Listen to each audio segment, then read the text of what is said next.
बहुत ख़राब लग रहा है, लज्जा भी ये मेरे को बोल रहा है। बीच का मजा लो। दिस इज़ गोराई बीच,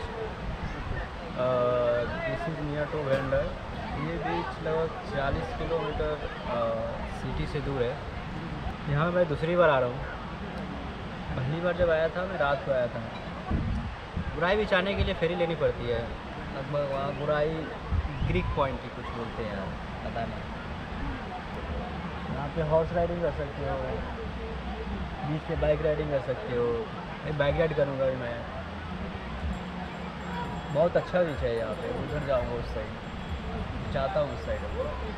क्या बोलते हैं यार, अब वर्ड भूल जाते हैं बोलने के साथ, इसमें से डर खराब लगता है यार।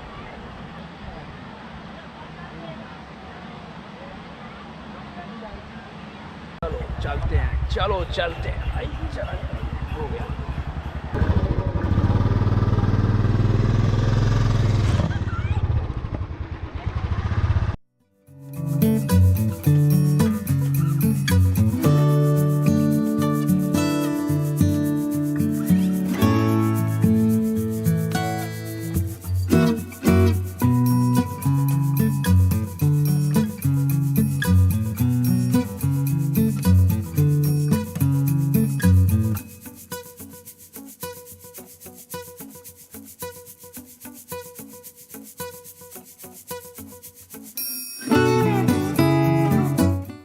बाइक राइड कर सकते हो बीच पे आराम से। वो देखो, वो मजे मजे हैं भाई, मजे।